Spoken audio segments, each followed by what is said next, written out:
Assalamualaikum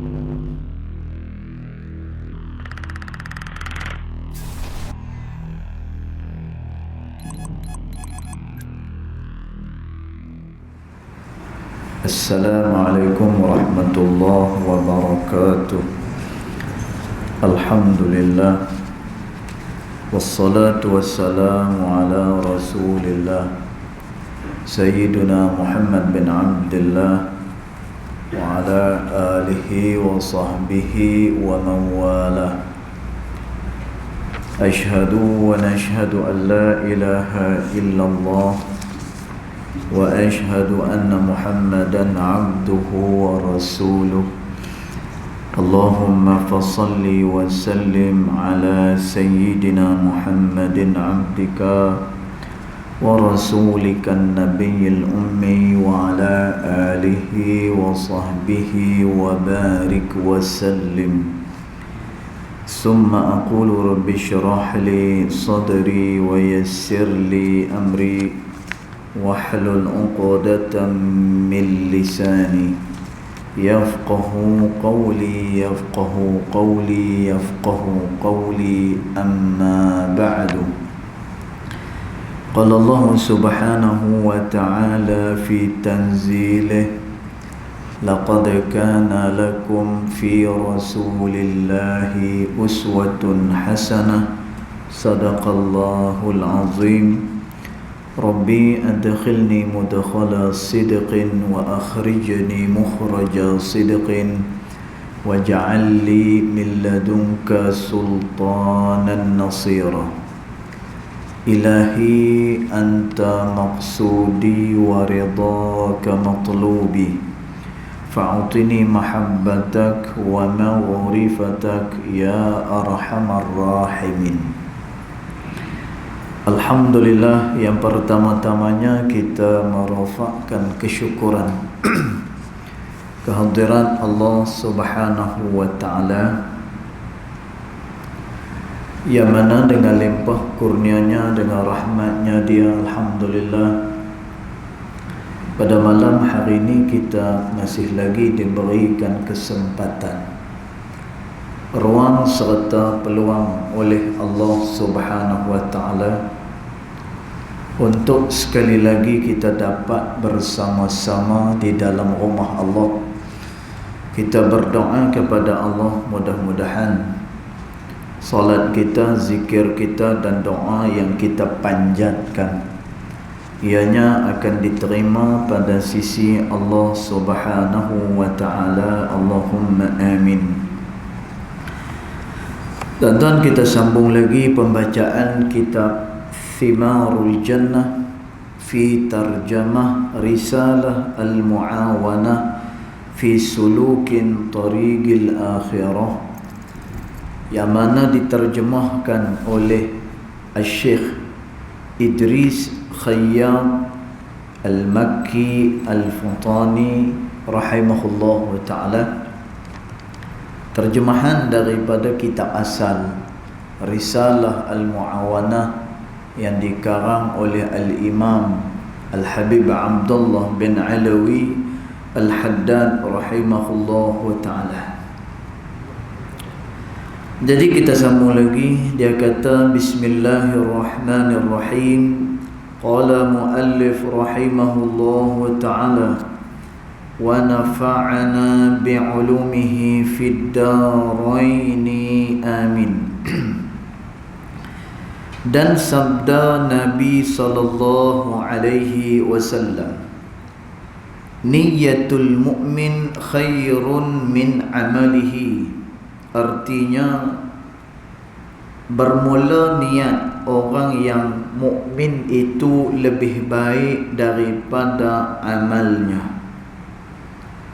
Maka teliklah olehmu betapa menentu ia akan orang yang mukmin dengan sebutan dan juga makna yang kedua, bahawasa niat itu ibarat daripada qasad engkau akan perbuat sesuatu dan azam engkau atasnya. Dia kata, Tuan-tuan, hari ini kita jumpa dengan satu hadis Nabi sallallahu alaihi wasallam yang mana kata Nabi, niat satu orang yang beriman kepada Allah khairun, itu lebih baik min amalihi, daripada amalan dia.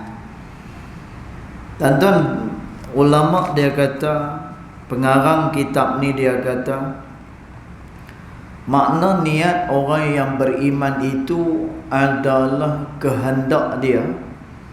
Maknanya apa yang dia niatkan di dalam hati dia, kemudian dia mempunyai azam yang kuat untuk melakukan niat tersebut, maka niat yang seumpama itu lebih baik daripada amalannya.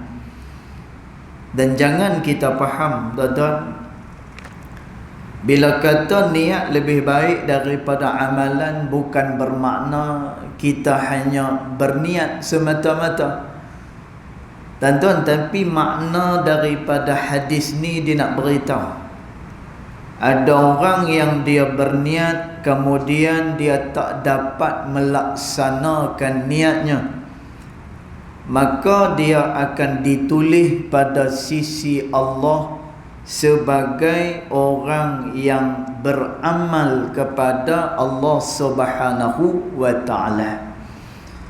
Tuan-tuan, maka nak beritahu dekat kita, niat-niat yang baik ni, bila mana dia disertai dengan keazaman yang kuat, maknanya kalau dia ada kemampuan, maka dia akan buat sungguh. Tuan-tuan, ditakdirkan Allah Subhanahu wa ta'ala dia tak boleh buat, maka dia akan dicatatkan pada sisi Allah sebagai orang yang beramal kepada Allah Subhanahu wa ta'ala.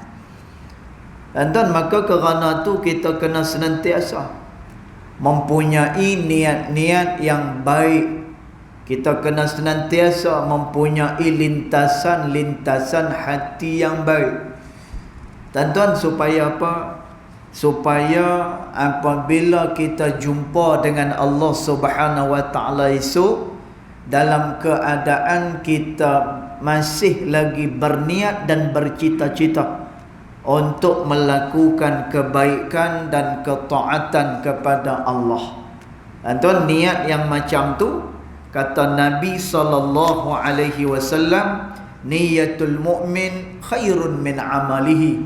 Maka niat dia, niat seorang yang beriman itu lebih baik daripada amalan dia.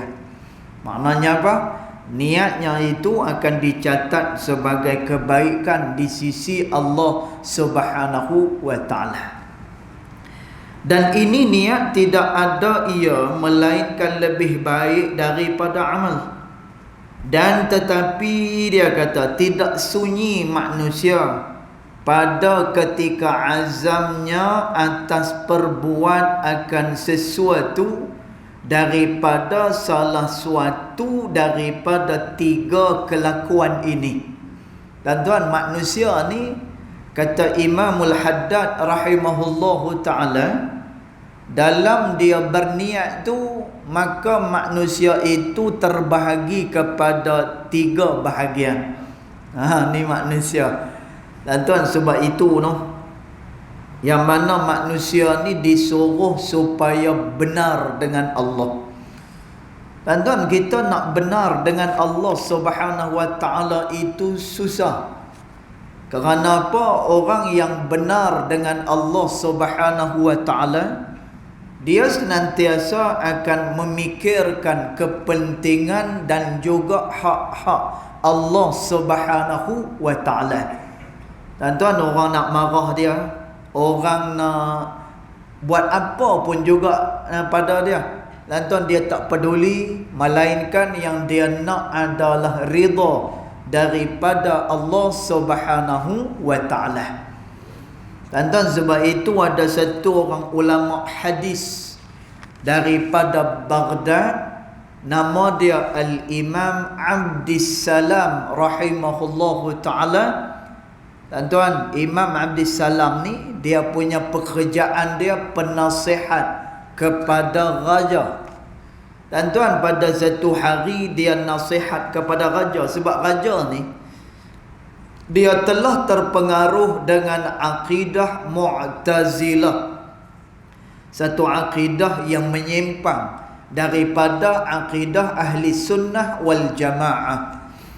Tuan-tuan, bila Al-Imam Abdus Salam rahimahullahu ta'ala menegur kepada raja bahawa akidah yang dianuti oleh raja ni adalah akidah yang salah. Tuan-tuan, raja kata kepada Imam Abdus Salam, "Hei Abdus Salam, kalau engkau masih lagi menyebut soal berkenaan dengan akidah yang aku pegang sekarang ni, engkau akan dilucutkan jawatan dan kau tidak akan mendapatkan apa-apa habuan lagi." Tuan-tuan, Al-Imam Abdus Salam seorang ulama hadis, kemudian dia ni orang yang benar dengan Allah. Tuan-tuan, bila dia benar dengan Allah, dia tak peduli orang. Dia tak kisah apa orang nak kata, dia tak kisah orang nak buat apa. Yang penting dia nak mendapatkan ridha daripada Allah. Tuan-tuan, Imam Abdus Salam meneruskan lagi kritikan dia kepada raja ni dengan menyatakan akidah ini adalah akidah yang menyalahi Ahli Sunnah wal Jamaah. Tuan-tuan, akhirnya dia dilucutkan jawatan sebagai penasihat diraja. Tuan-tuan, ni Al-Imam Abdus Salam ni sebagai contoh. Tuan-tuan, macam mana orang yang dia benar dengan Allah Subhanahu wa ta'ala. Tuan-tuan, makna benar dengan Allah, dia tak pandang kanan dan tak pandang kiri, melainkan yang dia harap hanya ridha daripada Allah. Kerana tu pernah satu hari Nabi SAW dia lukiskan satu lukisan, lalu Nabi cerita tentang lukisan yang dia lukiskan kepada para ashabi Rasulullah sallallahu alaihi wasallam. Tuan-tuan, Nabi buat satu gambaran, Nabi lukis. Tuan-tuan, Nabi lukis, mula-mula Nabi lukis satu garisan yang menegak. Maka di garisan ini Nabi buatkan pula macam urat-urat daun. Ada belah kanan, ada belah kiri, ada kanan, ada kiri, ada kanan, ada kiri. Pada garisan yang menegak tu. Maka Nabi SAW pun beritahu. Kata Nabi SAW, kalaulah kamu ikut jalan yang lurus ni, Nabi tunjukkan urat yang lurus tu, maka kata Nabi, kamu akan sampai kepada Allah Subhanahu wa ta'ala. Tuan-tuan, maknanya apa? Jalan tu lurus, dia tak pandang kanan ataupun kepada kiri, dia terus dengan Allah Subhanahu wa ta'ala. Tapi kata Nabi SAW, kalaulah seandainya kamu pi kepada jalan yang kanan ataupun jalan yang kiri, sat-sat singgah kanan kiri, maka kata Nabi SAW, berkemungkinan kamu tidak akan sampai kepada Allah Subhanahu wa ta'ala. Tuan-tuan, maka kerana tu kata Al-Imam Al-Haddad rahimahullahu ta'ala, pentingnya satu-satu orang ni dia benar dengan Allah Subhanahu wa ta'ala. Tuan-tuan, kalau dia sembahyang yang dia buat kerana Allah Subhanahu wa ta'ala. Tuan-tuan, dia berkawan bukan kerana ada kepentingan. Kita tengok tuan-tuan, kalau kawan tu ada kepentingan kat kita, punyalah kita baik dengan dia, kita jaga dia. Tapi kawan-kawan yang tak ada kepentingan ni, kalau jumpa, tak jumpa pun tak apa. Tapi yang jenis ada kepentingan ni, hari-hari dia mau jumpa. Tuan-tuan, pasal apa? Ada kepentingan dia. Tuan-tuan, maka bila kita berkawan, kita benar dengan Allah Subhanahu wa ta'ala, maknanya kita jujur dengan kawan tersebut. Tuan-tuan, apa pun juga hak yang kita buat, dia mesti kena benar, terutamanya dengan Allah Subhanahu wa ta'ala. Maka dia kata, maka manusia itu tidak akan sunyi ia, orang yang berniat ni, dan juga orang yang berazam ni, dia tidak akan sunyi daripada salah suatu daripada 3 kelakuan ni. Tuan-tuan, sebab itu Al-Imam Al-Ghazali rahimahullahu ta'ala, dia kata, cuba kamu periksa kamu ni mai daripada arah yang mana. Tuan-tuan, cuba kita muhasabah diri kita. Kita ni sebenarnya mai daripada mana ni sebenarnya? Tuan-tuan, bila mana kita beramal kepada Allah, cuba koreksi, cuba kita muhasabah. Bagaimana keadaan kita dengan Allah Subhanahu wa ta'ala? Mai daripada mana? Adakah kita mai daripada jalan takabur? Adakah kita mai daripada jalan ujub? Apakah kita mai daripada jalan hak yang riak? Ataupun kita memang sedang berjalan pada jalan ikhlas kepada Allah Subhanahu wa ta'ala? Tuan, maka Imam Ghazali dia suruh kita muhasabah, tengok kita ni mai daripada jalan hak yang mana satu. Maka kata Imam Al-Haddad, orang yang berniat itu tak sunyi dia daripada salah satu 3 kelakuan ni. Pertama, dia kata bahawa azam ia dan beramal. Tuan-tuan, dia ada kehendak, kemudian dia berazam dan dia nak beramal kepada Allah Subhanahu wa ta'ala. Dan keduanya, bahawa azam ia dan tidak beramal. Tuan-tuan, golongan yang pertama tadi ni, dia berniat, kemudian dia beramal. Maknanya dia melaksanakan apa yang dia telah niatkan. Tuan-tuan, ni adalah golongan siddiqin. Ini adalah golongan orang-orang yang benar dengan Allah Subhanahu wa ta'ala. Tuan-tuan, Nabi SAW beri contoh kat kita. Nabi ni, dia adalah utusan Allah. Kerja dia menerangkan kepada manusia dan mengajak manusia supaya beriman kepada Allah Subhanahu wa ta'ala. Tuan-tuan, Nabi SAW dia tunjuk bahawa perjalanan nak pi kepada Allah Subhanahu wa ta'ala ni, dia punya perjalanan itu cobaannya begitu banyak. Maka yang dikehendaki pada jalan Allah ini benar dengan Allah. Tuan-tuan, Nabi tunjuk contoh. Nabi ni masa dia berdakwah dulu, masa dia ajak manusia dulu, tuan-tuan, orang Quraisy menawarkan kepada Nabi SAW bermacam-macam tawaran.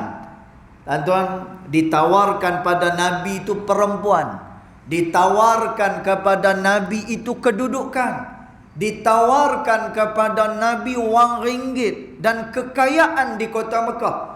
Tuan-tuan, tapi apa kata Nabi SAW? Ni contoh orang yang benar dengan Allah. Tuan-tuan, Nabi kata, lan atruka hazal amr, aku selama-lamanya tidak akan tinggalkan pekerjaan ini, mengajak manusia mentauhidkan Allah Subhanahu wa ta'ala. Tuan-tuan, walaupun ditawarkan dengan benda yang sesuai dengan nafsu, walaupun ditawarkan dengan benda yang boleh menyenangkan kehidupan, tapi kerana benar dengan Allah, hak ni tak pandang. Yang dia nak apa dia? Ibtirai mardatillah. Yang dia nak adalah ridha Allah Subhanahu wa ta'ala. Sebab tu perkataan Rabi'atul Adawiyah yang sangat masyhur. Tuan-tuan, Rabi'atul Adawiyah berdoa dengan Allah Subhanahu wa ta'ala. Ya Allah, kalaulah ridhamu berada dalam syurga, masukkan aku dalam syurgamu. Tapi kalau seandainya ridhamu berada di dalam nerakamu, maka campakkan saja aku di dalam nerakamu. Pasal apa? Dalam neraka tu ada ridha, yakni kesukaan Allah Subhanahu wa ta'ala. Tuan, ini merupakan orang-orang yang benar dengan Allah Subhanahu wa taala. Tuan, sebab itu bukan mudah nak jadi orang yang benar ni. Masya-Allah, tabarakallah. Tuan, kita ni bila mana orang guna masa kita, kalau tak dibayar upah, mula dia akan bunyi macam-macam. Kan? Dia bunyi macam-macam. Dia ada rasa dalam hati tu satu macam. Kemudian dia akan kata lah macam-macam. Kita manusia, kena makan, kena minum, kena tu, kena ni. Tuan-tuan, padahal Allah Subhanahu wa taala dia sebut di dalam Al-Quran, ittabi'u man la yas'alukum ajra, kata Allah. Ikutlah kepada orang-orang yang bila mana dia melakukan amal, dia tidak memerlukan upah, kata Allah Subhanahu wa taala. Masya-Allah, barakallah. Tuan-tuan, maka di situ menjadi kayu ukur sama ada kita benar ataupun tidak dengan Allah Subhanahu wa taala. Baik. Maka dia kata di sini, dia tak sunyi daripada salah suatu daripada tiga kelakuan ni. Nanti kalau saya kata macam tu, takut ada orang marah pula nanti kan. Jadi kita ni tuan-tuan kena faham jugalah kan. Bila mana kita ni guna khidmat orang, bila mana kita guna masa orang, tuan-tuan faham-fahamlah macam mana untuk kita balas akan jasa orang tersebut. Tuan-tuan, bila kata adab ni min qibalina wa qibalikum. Dia ada adab daripada sisi kita dan juga daripada sisi orang lain. Contoh kata Nabi SAW. Nabi kata, man kana yu'minu billahi wal yaumil akhir. Siapa-siapa dia yang beriman dengan Allah dan juga hari akhirat, falyukrim dhaifahu, maka hendaklah dia memuliakan tetamu dia. Tuan-tuan, jadi tetamu ni kerana dia tu kena dimuliakan. Yalah, pasal Nabi kata dah. Nabi kata apa? Siapa-siapa yang beriman dengan Allah dan hari akhirat, falyukrim dhaifahu, hendaklah dia memuliakan tetamu dia. Tuan-tuan, dia pun pergi ziarah rumah orang. Tapi dia pergi ziarah pukul berapa? 3 petang. Orang tengah tidur. Bila orang tak buka pintu, dia kata apa? Apalah dia kata. Tak tahu kan Nabi kata kena muliakan tetamu. Tetamu bawa rahmat dia kata. Tuan-tuan, kita yang silap masa. Kita ni pula tak jaga hak-hak daripada saudara kita. Patutnya jangan main pada waktu dia tengah berehat. Dia juga dilarang oleh Nabi SAW. Tuan-tuan, Nabi suruh, kalau kita pi ke rumah orang bagi salam, jangan lebih daripada 3 kali. 3 kali cukup dah. Assalamualaikum. Panjanglah sikit. Kan? Assalamualaikum. Tak buka. Tuan-tuan, kali kedua, Assalamualaikum. Tak buka. Assalamualaikum. Kali ketiga, tak buka. Tuan-tuan, kita disuruh supaya husnudzan dengan saudara kita. Mungkin dia tak mau menerima kedatangan kita, mungkin kerana kesibukan dia, dan mungkin kerana ada apa-apa halangan daripada dia. Tapi apa yang kita buat, tuan-tuan? Kerana beramal dengan hadis ni, kita kata, aku ni tetamu kena muliakan. Assalamualaikum, tak buka pintu, round pula pintu belakang rumah kawan tu. Assalamualaikum, tak buka juga, pi kat tingkap orang pula.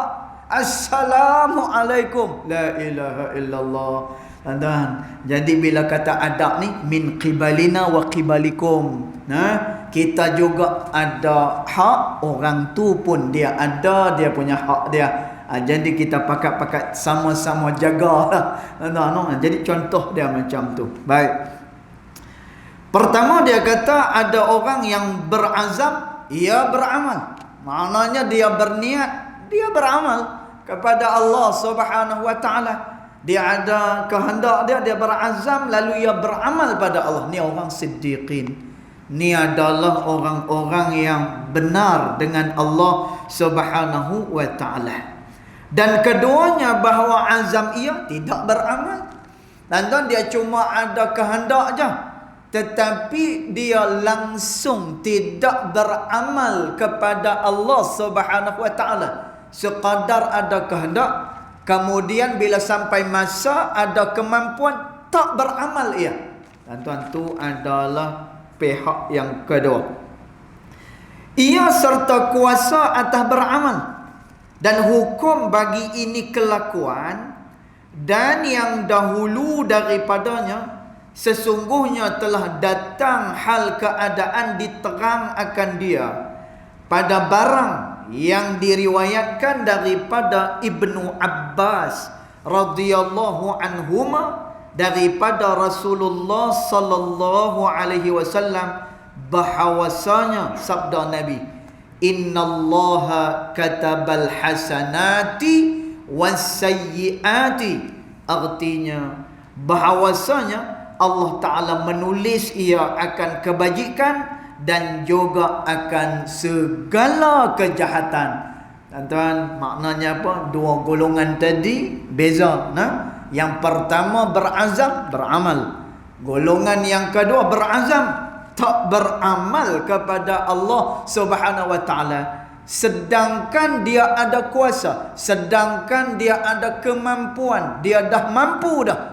Tuan-tuan, tapi dia tak mau beramal kepada Allah, maka orang ni bukan orang yang benar dengan Allah Subhanahu wa taala. Tuan-tuan, kalau kita tengok Qarun misalnya, bila mana dia minta kekayaan dengan Allah Subhanahu wa taala, tuan-tuan, bila diberikan kekayaan lupa dengan Allah Subhanahu wa taala. Padahal masa dia doa, masa dia minta dengan Nabi Allah Musa alaihissalam, dia buat janji yang macam-macam, dia akan melakukan kebaikan dan sebagainya. Tapi bila mai kepada dia apa yang dia nak, akhirnya dia lupa dengan janji dia. Banu Israel pun macam tu. Tuan-tuan, Banu Israel dia menjadi satu bangsa yang dilaknat oleh Allah Subhanahu wa taala. Kenapa pun macam tu? Mereka banyak dalih dengan para nabi, dengan para rasul. Mereka buat janji yang macam-macam kepada nabi dan juga rasul. Tapi bila mana mereka diberikan nikmat, mereka kufur dengan Allah Subhanahu wa taala. Tuan-tuan, ni orang yang tak benar dengan Allah Subhanahu wa taala. Sedangkan Nabi SAW kata bahawasanya Allah Ta'ala itu menulis ia kebajikan dan juga segala kejahatan. Maknanya apa? Dia di dalam rekod Allah Subhanahu wa taala. Tuan, mudah-mudahan kita tergolong dalam golongan orang-orang yang benar dengan Allah Subhanahu wa taala. Kemudian dia kata, kemudian menerang ia akan demikian itu dengan sabdanya lagi, faman hamma bihasanatin falam ya'malha katabaha Allahu 'indahu hasanatan kamilah fa in hamma biha fa'amilaha katabaha Allahu 'indahu 'ashara hasanatin ila 700 dha'fin ila adha'afin katsirah wa in hamma bi sayyi'atin falam ya'malha katabaha Allahu 'indahu hasanatan kamilah fa in hamma biha fa'amilaha katabaha Allahu sayyi'atan wahidatan. Artinya, barang siapa yang bercita-cita ia dengan kebajikan, maknanya dengan kebaikan, tuan-tuan, dia selalu ada lintasan-lintasan yang baik. Tuan-tuan, orang yang selalu dapat lintasan-lintasan baik adalah orang yang selalu menyucikan hatinya kepada Allah Subhanahu wa taala. Tuan-tuan, nak sucikan hati ni, dia kena lawan, dia kena belajar. No? Dia tak boleh apa ni kita duk macam tu saja, tak boleh, dia tak jadi. Tuan-tuan, dia kena berlawan dengan hawa nafsu dia. Kerana tu kata Allah Subhanahu wa taala, walladzina jahadu fina, kata Allah, dan orang-orang yang bermujahadah.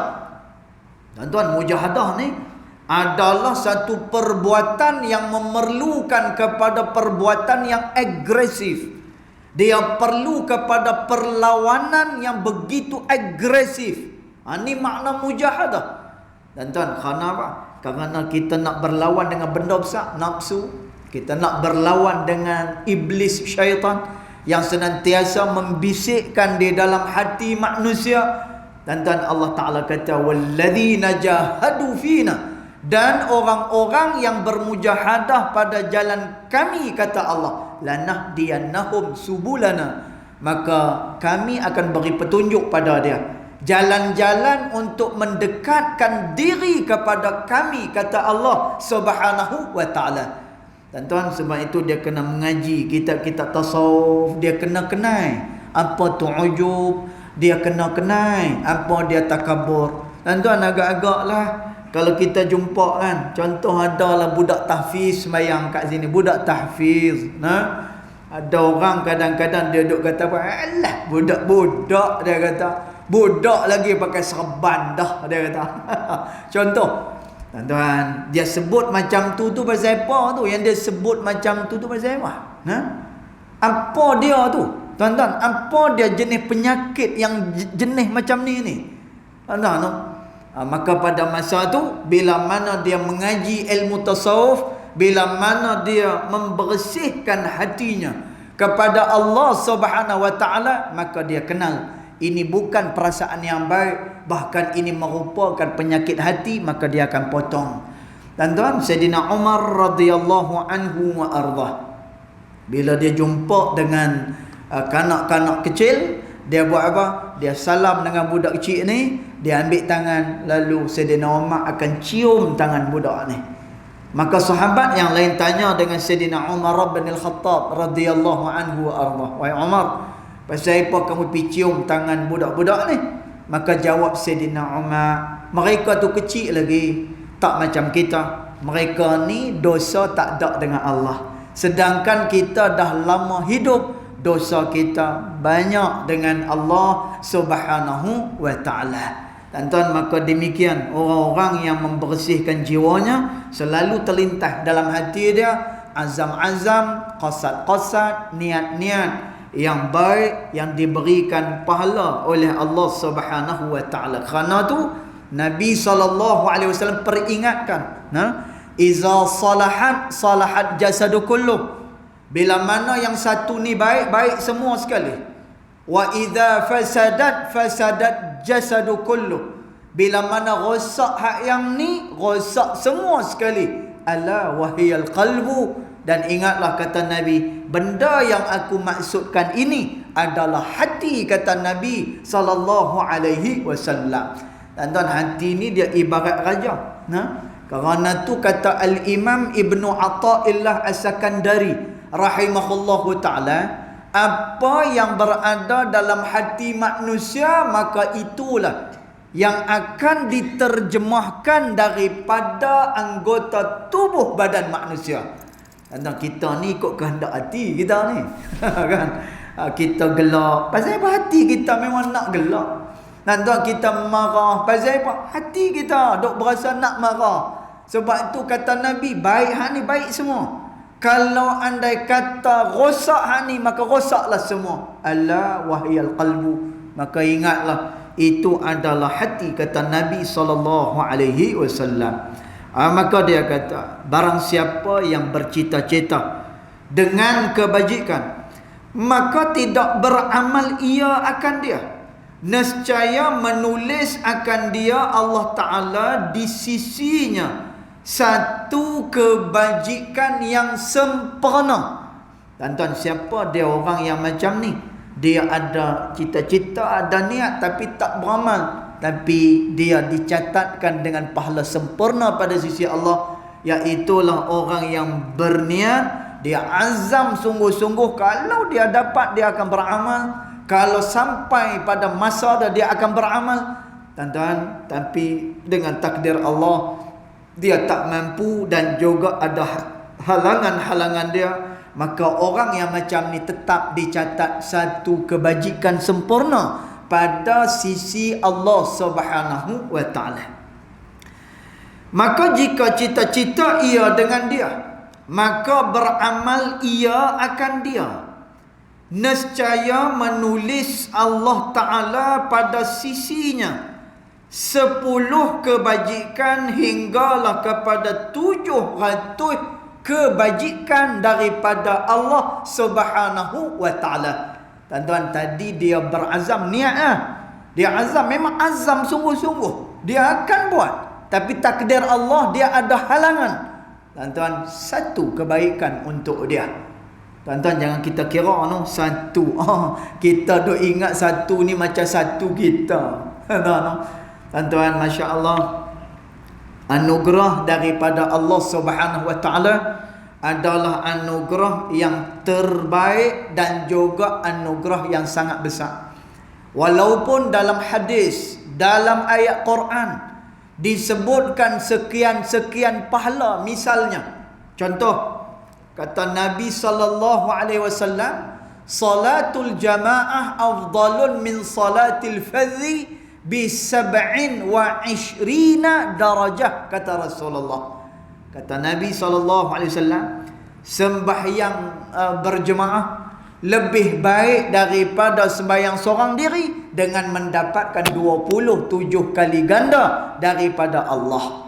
Tuan-tuan, dia pun duk kira 27, Allah 27, duit aku 1 juta, dia kata. Tuan-tuan, benda yang Allah Ta'ala beri kita tak boleh kira. Walaupun dalam angka-angka yang biasa kita jumpa, dalam angka-angka yang biasa yang boleh untuk kita kira, tetapi sebenarnya ganjaran tu tak boleh dikira oleh manusia. Sebab tu Allah Ta'ala kata, in ta'uddu ni'matallah la tuhsuha. Sekiranya kamu nak kira nikmat yang Allah beri kepada kamu, la tuhsuha, kamu tak mampu untuk menghitungnya, kata Allah Subhanahu wa Ta'ala. Tuan-tuan, nak hitung macam mana? Tadi sembahyang jemaah 27, setengah riwayat kata 25 darjat. Tuan-tuan, Al-Imam Ibn Hajar Al-Asqalani rahimahullahu ta'ala, dia kata dalam 25 pahala ni, 1, kata Imam Ibn Hajar Al-Asqalani, 1 pahala 25 ni, yang pertama, pahala setiap langkah dia. Tuan-tuan, setiap langkah ni, dia langkah kaki kanan menggugurkan dosa-dosa kecil pada Allah. Dia langkah satu lagi, darjat dia diangkat oleh Allah Subhanahu wa Ta'ala.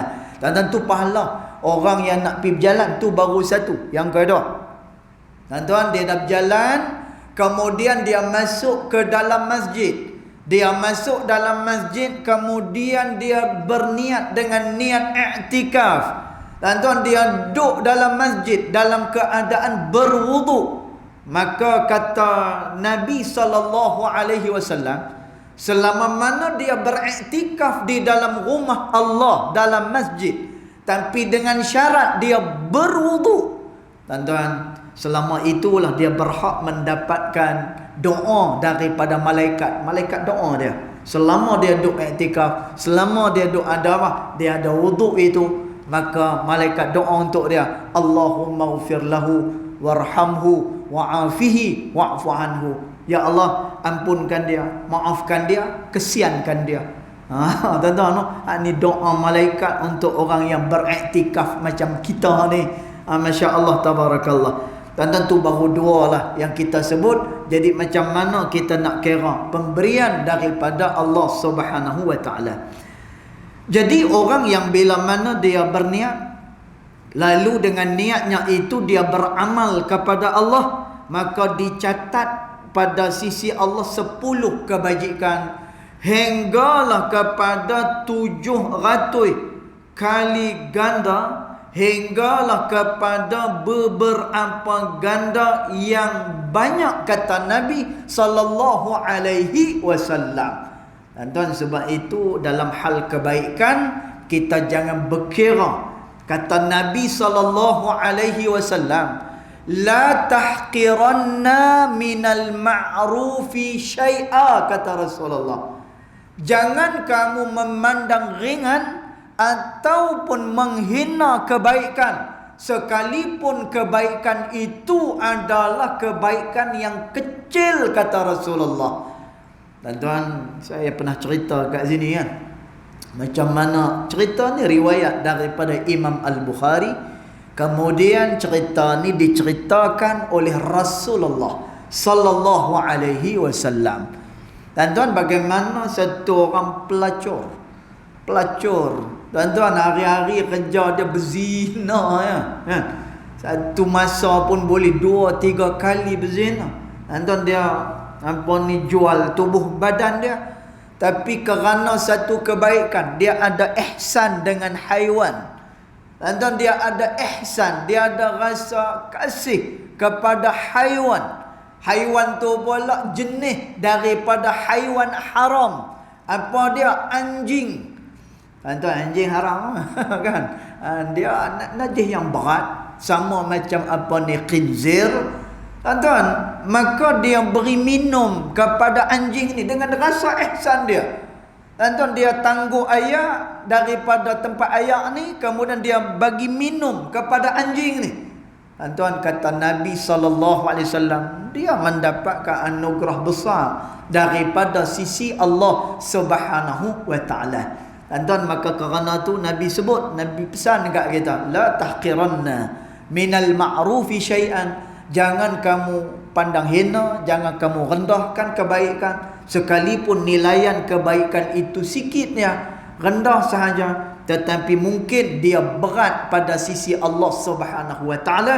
Maka kita tengok dalam hadis ni, orang yang berniat kemudian dia beramal dengan niat yang baik dia, tuan-tuan, dia ditulis 10 kali ganda hingga 700 kali ganda. Dan kata Nabi, mungkin beberapa kali ganda yang banyak, kata Nabi sallallahu alaihi wasallam. Baik. Dan jika cita-cita ia dengan kejahatan, ni dia ada rasa pula nak buat jahat. Tuan-tuan, rasa nak buat jahat ni dia akan senantiasa mai ke dalam hati manusia. Kerana tu dalam Al-Quran Allah Subhanahu wa ta'ala sebut, kita minta perlindungan daripada Allah, daripada jin, jenis jenis-jenis manusia. Dan juga kita minta perlindungan daripada apa? Yuwaswisu fi sudurin nas, iaitulah daripada bisikan syaitan yang membisikkan, yang mewaswaskan dada-dada manusia. Dan dia akan mai. Bahkan Nabi SAW sebut, kata Nabi SAW, asyaitanu la yughanni, kata Rasulullah, syaitan itu selalu je, kata Nabi, membisikkan perkara-perkara yang buruk kepada aku, kata Nabi SAW. Tuan-tuan, cuma kata Nabi SAW, cuma beruntungnya aku ni, aku dijaga oleh Allah Subhanahu wa ta'ala. Tuan-tuan, kalau Nabi pun setan pi, cuma Nabi ni dia dijaga oleh Allah. Dia maksum. Dia tak akan melakukan perkara-perkara terlarang, takkan. Bahkan kalau ada kesalahan, direct langsung akan ditegur oleh Allah Subhanahu wa ta'ala. Ni para nabi dan juga para rasul. Tuan-tuan, tapi kita ni nak kena ada kekuatan, kita nak kena ada benteng. Kerana apa?